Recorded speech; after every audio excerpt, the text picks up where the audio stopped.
ज्ञानाञ्जनशलाकया ज्ञानाञ्जना शलाकया चक्षुर्मिलितं येन तस्मै श्रीगुरवे नमः. Gurave Gaurachandraya Radhikaye Tadalaye Krishnaya Krishna Bhaktaya Tadbhaktaya Namo Namaha. Yam Pravajantam Anupeta Apeta Krityam Rapayano Viraha Katara Ajuhava Putreti Tanmayataya Taravo Binedus Tam Sarvabhutam Hridayam Munimanatosmi.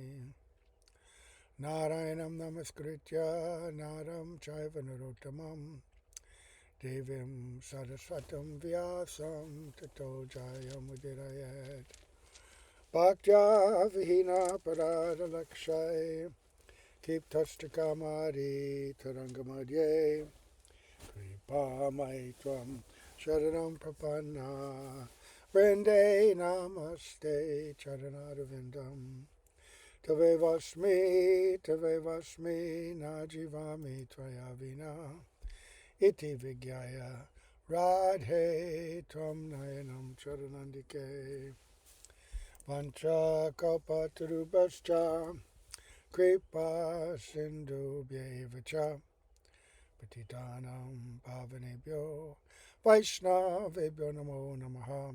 So we're going to continue as always, beginning by offering our most humble obeisance unto the lotus feet of our beloved Gurus, unto Sri Guru Pada Padma Nityalita Bhavishta, Om Vishnu Parasto Talsat Sri Srimad Abhaya Charanaravinda Bhaktivedanta Swami Maharaj Srila Prabhupada, and Sri Guru Pada Padma Nityalita Bhavishta, Om Vishnu Parasto Tatsat Sri Srimad Bhaktivedanta Narayan Goswami Maharaj, and our exalted Upanuga Guru Varga, and all the assembled Vaishnavas and Vaishnavis.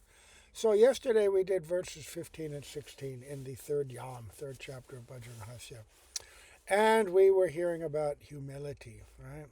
Because that's the foundation of this chapter, cultivating, and in order to cultivate it, you have to really understand it. Because everything in this world is kind of a degraded counterpart of the pure spiritual substance or vastu or quality. And so the humility that we're aspiring for is, I guess you call it enlightened humility, right? I'm going to read text 16 again, so that we have, because we missed a couple of days, so we can segue into the same, flow. And the verse was from the Yamuna Stotra: O Bhagavan, in this material existence, there are the bodily distinctions of male and female. And according to the three modes of material nature, Sattva, Rajas, and Tamas, there are the divisions of the four Varnas and the four Ashramas. In this way, humanity is unlimitedly variegated. O Praneshwara, let me take birth in any kind of body or in any condition. It does not matter, because now I am completely surrendered unto your lotus feet, and there is nothing I consider mine. So this prayer is actually coming from an enlightened position. Right? These are not prayers of conditioned sadhaks. These are prayers of perfected souls. But they're in such a mood of humility, it sounds like they're aspiring for what we're aspiring for. So these are our guidelines. These are our templates. These are what we model ourselves after. But just see, because he's saying, male, female, Shudra, Vaishya, Kshatriya, Brahmana, brahmachari, grihasta, vanaprastha, sannyas, all these are external designations, different species of life. None of that, I'm not concerned with any of that. I just want your service. I don't care about bodily distinctions. male, female, you know, dog, cat, lion, deeply immersed in his, spiritual aspiration. And so that affects us in a couple of ways as well. Not only in our own self-analysis, right, and and and and trying to understand our own position, our strengths, our weaknesses, and all like that. What we need to do, what are our anartas, but how do we see others and how do we approach others, right? Because it's not enough to see yourself as not this body. In order to be really detached, you have to be able to see that nobody else really is this body either. They're all spirit, soul, and we're all under the control of the modes of nature, and this is all going on, right, under that,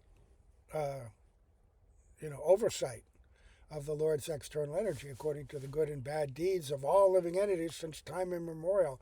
Such complexity.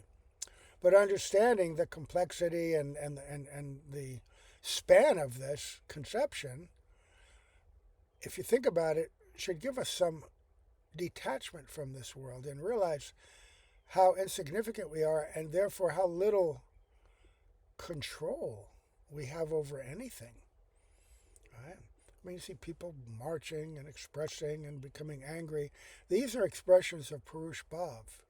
I want to be the controller. I want to mold the world into a model that appeals to me. That, I don't know, you say there's a God. If there's a God, why is it like this? Why is it like that? If I were God, I wouldn't do it like this. I'd do it completely differently. Therefore, there can't be God. God would never act like that. So self-absorbed and egocentric. You try to define and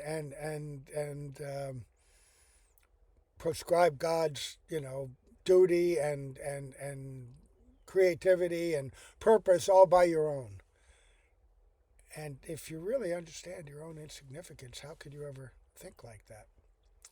Right? And also, okay, so insignificance, the grandeur and magnitude of the whole creation.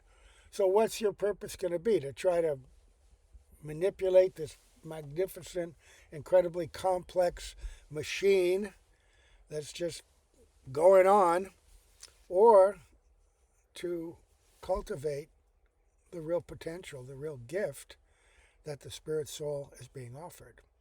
So again, back to a kind of an ongoing theme, enlightened practice of sadhana. We have to study and understand Sambandha Tattva to increase our faith, increase our priorities, right? Understanding. So in that verse, let's just review real quickly what Srila Bhaktivedanta Narayana Maharaj said. Here, humility that is full of self-surrender is expressed. Okay, those two have to be conjoined. There's humility in this world, but it may arise from many different circumstances, right? But one thing it rarely arises from is self-surrender, right? What to speak of self-surrender to God, who else are you going to surrender to in this world? Who wants to surrender to anybody? Everybody wants to be the controller. So, I mean, we can surrender to our condition, our environment. You're in the army, okay, I surrendered to the rules. I'm in school, I'm surrendered to that. But the motive is always for our own ultimate benefit and aggrandizement, right? Whether it's gross or subtle rewards. But real humility and self-surrender means whatever is favorable for Krishna and rejecting whatever is unfavorable. So I don't really enter into that because in spiritual reality, when you're truly self-surrendered, whatever is favorable for Krishna is also favorable for us. The greater the surrender, even if it appears externally that it seems to be unfavorable, like the Pandavas, all the so-called suffering they had to go through, right? Culminating in that battle of Kurukshetra, and so many other incidences, which under ordinary circumstances we considered tragic and horrific, but they was internally absorbed. And by Yoga Maya, they are linked with Krishna's will, Krishna's happiness. And so internally, they're also completely Atmaram, right?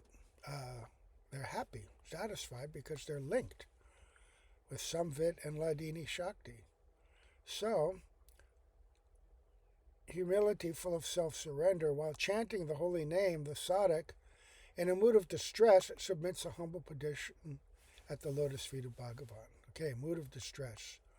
O Bhagavan, giving up this false identification with the material male or female body, with social classification and so on, I surrender this body at your lotus feet.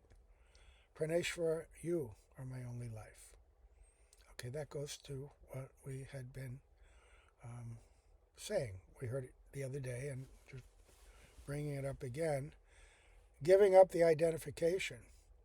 And also, not just your own, but by, again, seeing everyone else as spirit soul, although in different conditions, whatever the conditioned spirit soul wants individually or collectively, as a society, as a nation, as whatever body that you might identify with, whatever group, their desires generally in the conditioned state were controlled and swept along in that little current of whatever group or society that we're part of.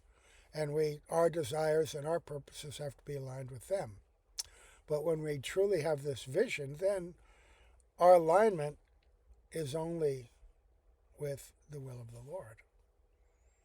As long as the jiva falsely identifies with the gross and subtle body, he cannot enter pure bhajan. When the living entity is established in the mood of the verse taught by Sriman Mahaprabhu, Naham vipro nacha narapatir napi, goes on, navaisho nashudro, right? Or in other words, when he has become free from all material designations, the door to the realm of bhajan opens. Right? What is that? Sarva upadi vinirmuktam tat padatvena nirmalam rishikesha rishikena sevanam bhaktir uchate. Right? Bhakti is when we employ our senses in the service of the master of the senses, rishikena rishikesha sevanam. Right? That's bhakti. And what happens? Sarva upadi. All these false designations fall away. So in the beginning, we may still be absorbed in false designation, but hearing from higher authority, we can learn to act in a way not based on this false designation.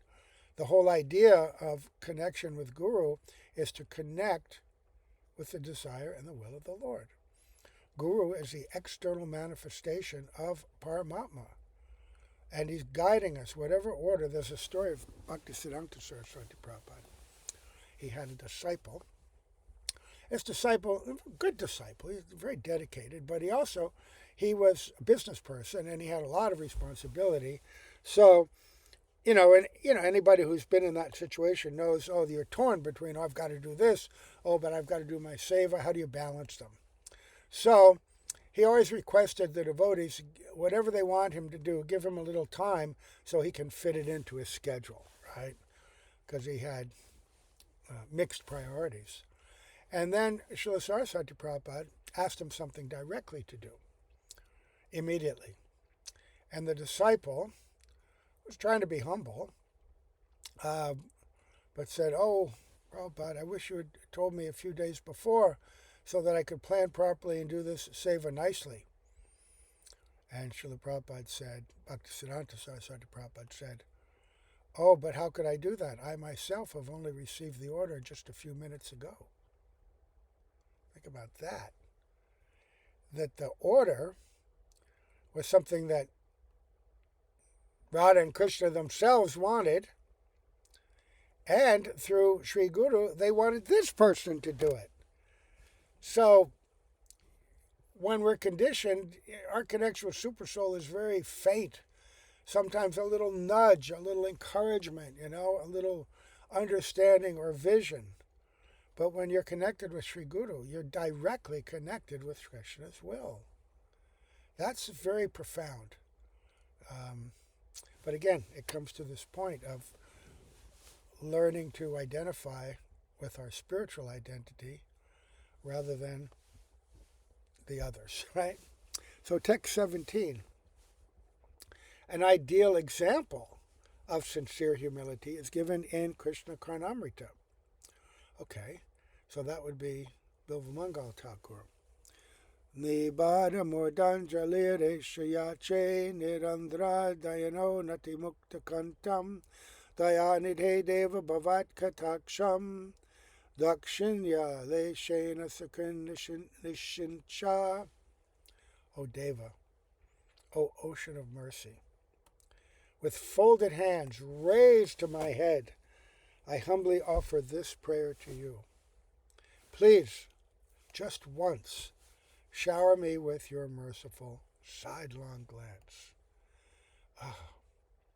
Now this is Bilvamangal Thakur, who walked to Vrindavan under the guidance and protection of the Lord himself, right? After he blinded himself and was stumbling along, singing beautiful songs of love and praise to the Lord.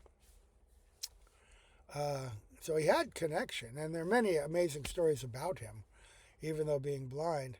And still, he's yearning, like the gopis, every day when they're separated from Krishna.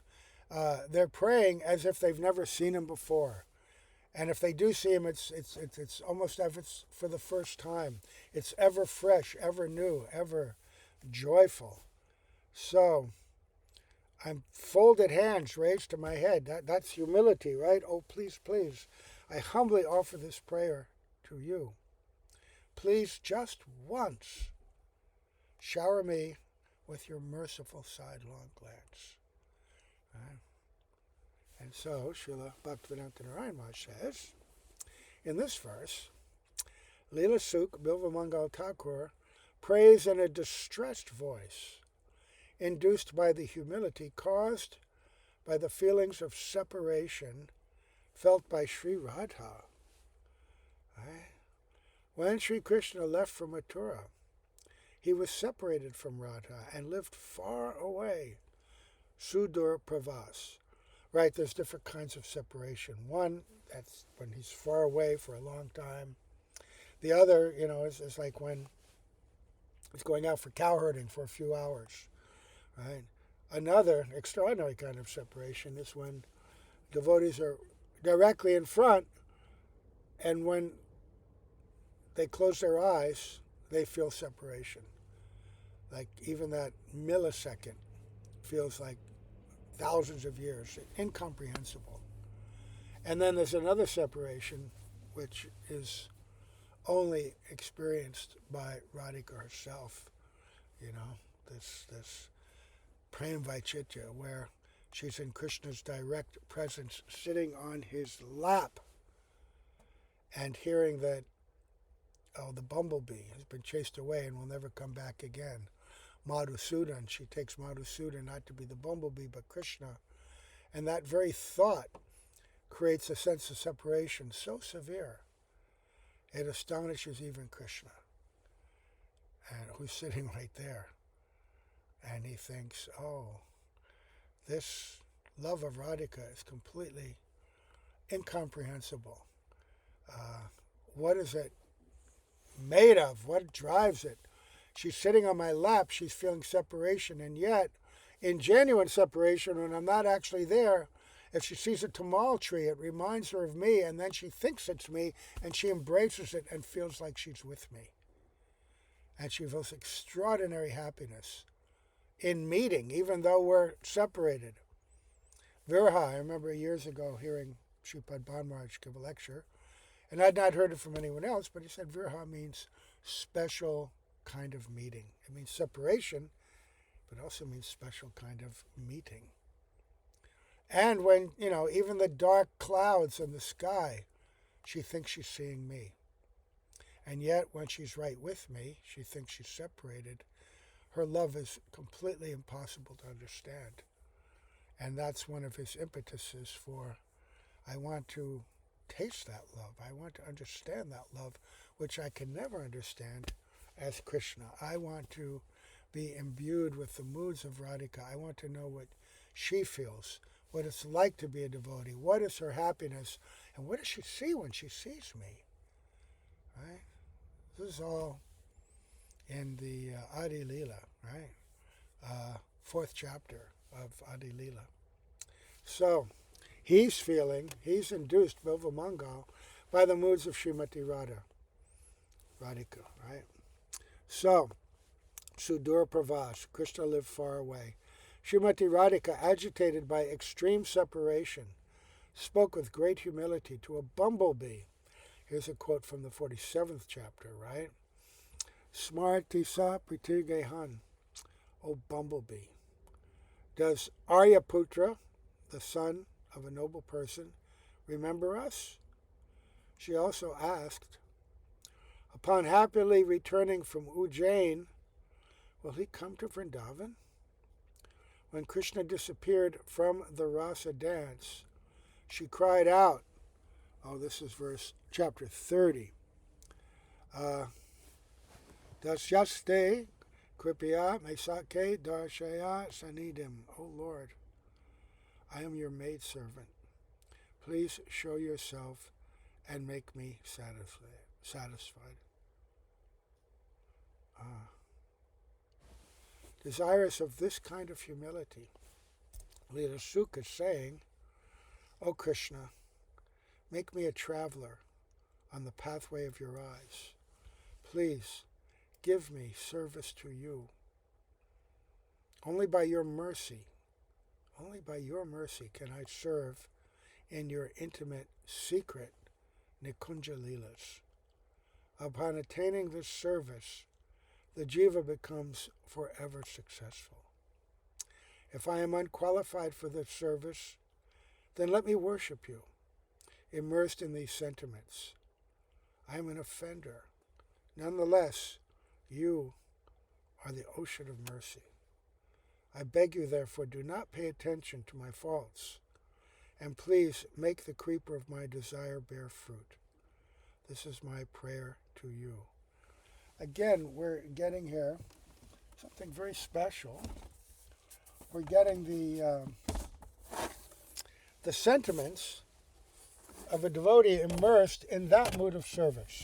He's asking to be serving in the Nikunjas of Vrindavan, right?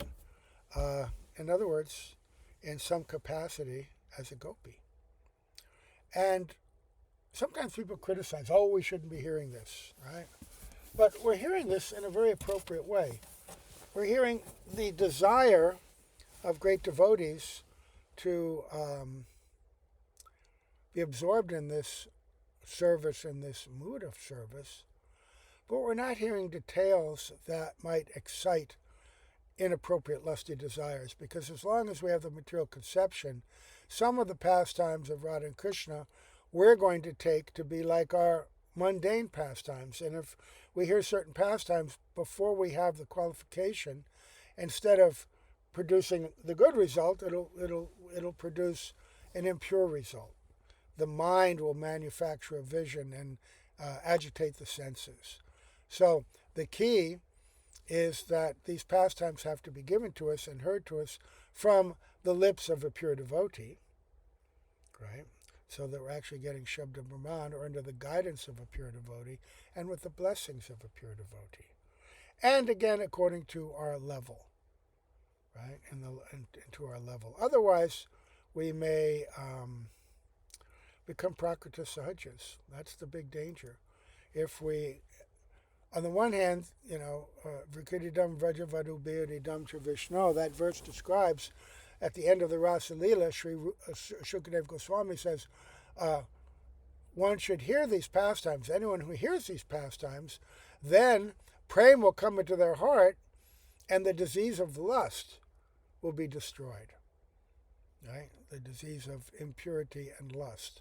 So it's those very pastimes which some people say we're not eligible to hear, which are the ultimate cause of purification. Right? You don't. Some people might think that, first I'll control my senses, first I'll become, very disciplined and regulated, and then I can hear. But that practice in sadhana will only take you so far. In order to ultimately enter into this, what is Krishna Bhakti Rasa Bhavatamati Kriyatam Yadikatopi Labjate Tat Tada Lolyam Api Mulyam Ekalam Janma Koti Sukratarna Labjate. Uh, Ramananda Roy tells Mahaprabhu in response how to develop this kind of special prema. He says, only by greed. Only by greed. Not by any other system. Uh, uh, not by, austerities, charity, self-discipline, yoga, even following all the rules and regulations of Vaidhi Bhakti will not take you to this highest stage. It can take you to Vaikuntha, right? But it can't take you to Krishna Loka. Krishna Loka only comes when you develop greed for that, right? And the greed has to be very high for ultimate fulfillment, right? So even during Krishna Lila, there are examples of that, like the fruit seller. She lived in Mathura, right? And she didn't have direct connection. She was not blessed to take birth in Vrindavan. But still, she's a very high class personality to be born in Mathura during Krishna Lila.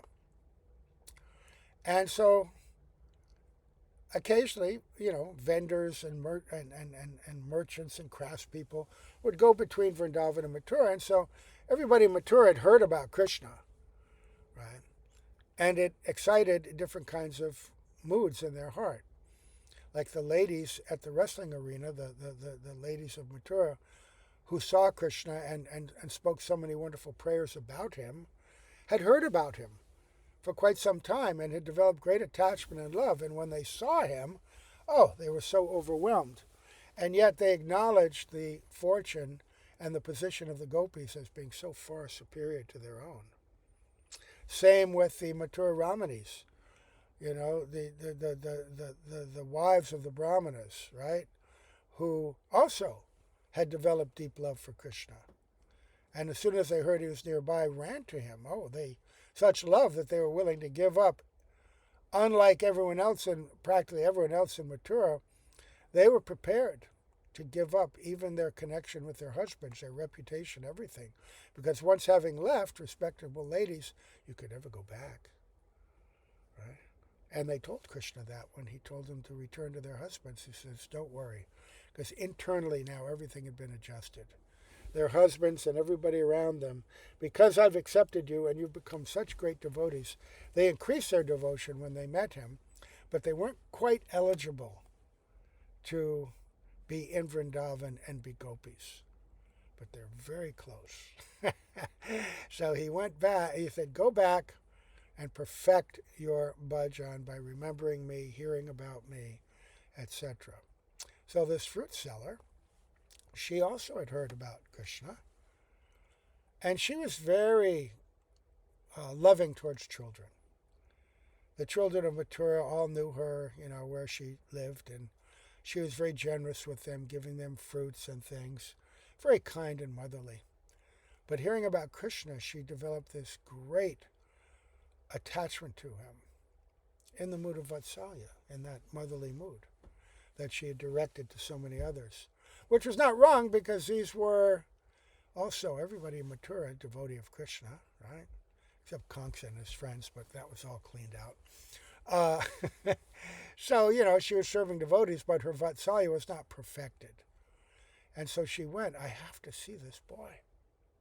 And every day she went, and she went by the house or the palace. I'm not exactly sure what kind of place Nanda Maharaj had. But I know he had a big wall around his compound and gates or doors, and so she would be outside calling out, I have this fruit, that fruit, come please buy fruit. And she kept thinking about Krishna and hoping that somebody would open the door and she could catch a glimpse of him inside playing in the courtyard, something. But day after day, nothing happened, and she's calling out, take my fruit, but she's always thinking of Krishna. And finally, she's not even saying fruit. She begins to Govinda, Krishna, and chant his names, completely absorbed like that, completely absorbed. And so uh, one day, Krishna had been hearing this, and her greed and her desire reached such an intense level. And this is the idea that the separation and the lack of complete fulfillment, for a real devotee, it doesn't discourage you, it makes you more and more determined. Right? And so she became more and more determined. Finally, she decided, if he doesn't come today, I'll just give up my life. And at this point, this is full self-surrender. What is the purpose of my life if I can't see this beautiful boy? And then Krishna came out. And he knew that she was a fruit seller, and he'd seen his mother and others, so he brought some little grains in his hand to trade. But at this point, he was so little, and his little hands were so small, all the grains were falling out. By the time he got to her, there's just a few grains left in his hand. But he said in the sweetest, most sincere way, "Give me fruit." What kind of fruit? He wanted an exchange of love, right? The fruit of millions of lifetimes of bhakti, of preparation, step by step. Now she's right in front of Krishna in his sweetest childhood form. And she's overwhelmed. She's like stunned.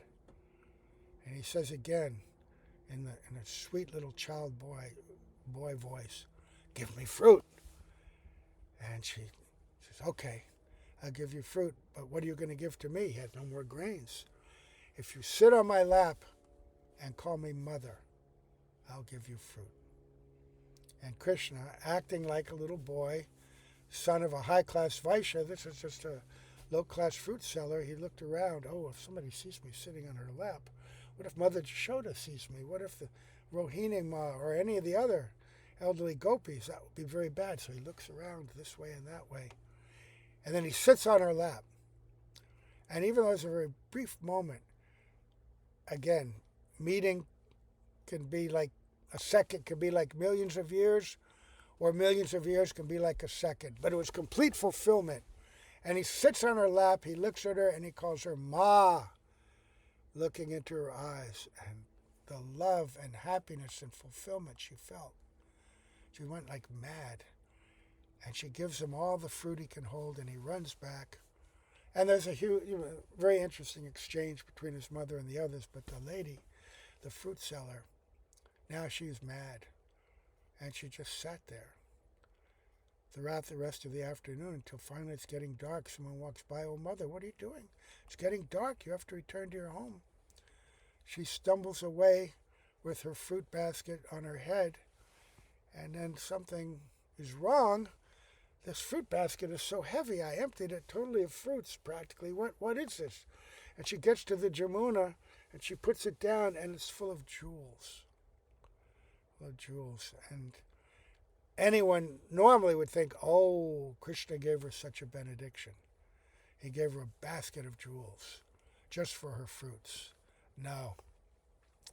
Instead, she looked at that and said, oh, he's cheated me.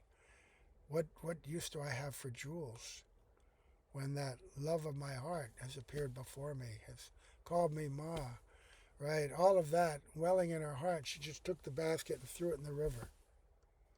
And nobody ever saw her again. Nobody knows what became of her. Did she go to Goloka Vrindavan? Did she get a different body? Did she wander through the forest of Vrindavan, peeking time to time at Krishna in the courtyard? Nobody knows. But humble greed. And, without the greed, that's the ultimate ticket. That's the ultimate price. And we're hearing about the greed of these self-realized personalities. And that greed is imbued with humility. I don't have any qualification for bhakti, but I want it. I want it. I want to serve with love. I want to make you happy like your devotees make you happy. I want to make them happy. I want to assist them. I want to be even a straw in a broom that's used to clean the kunjas in which you and your beloved sport. Anything. right? As long as I can serve, right? No grand ideas, just the mood of selfless, loving service. Like we heard, if you read Bhajan Rahasya, the gopis themselves, seeing the service of the clouds, the rivers, the trees, the deer, everyone is magnifying, in their hearts, seeing their love and wishing, oh, I wish I had that kind of love. I wish I had that kind of unimpeded access to serve Krishna, to make him happy. Even when they're running to the Rasa Leela, it seems like they're running for their own happiness, and they even speak like that at times. But their speaking is only to give Krishna pleasure that, yes, we want you, we love you so much, you're such a wonderful person. But their decoration, their words of praise, it's all to give Krishna pleasure. Completely selfless. Purest love. And the result of that is that they get the reciprocation of the highest pleasure, the highest happiness, the highest paramananda, which is the being imbued with immersion in the realm of Braj, in the ocean of Ladini Shakti, the pleasure-giving potency, right? That because when Radhika herself, she's Mahabhav Swarupini, the very potency of love for Krishna. She's completely selfless, will do anything for him, and yet because of the magnitude, the unlimited, incomparable kind of love she has, she also has unlimited, incomparable pleasure. Again, so at this point we're thinking, oh, I want that pleasure. And you know what? It's not wrong to want that pleasure. That's not in opposition to the development. Bhaktivinoda Thakur explains that in Jaiva Dharma. Ultimately, you won't even care for that. But it will motivate us at this time and help us rise above the desire for limited, mundane pleasures. So in that sense, yes, fine, no problem. In fact, it's joyful, because Paramananda means also service. So, we will stop here. Just stop here. And we'll continue tomorrow. Classes might be a little shorter. I have to figure out something. It's getting hot in the van, the early morning sun. So I have to set it up a little different. It was cold when I started, now it's hot. Okay, so thank you all. All glories to Srila Prabhupada, all glories to Srila Gurudev, all glories to the assembled devotees, Srila Bhaktivinoda Thakur, Gaur Premanande, Hari Hari Bol.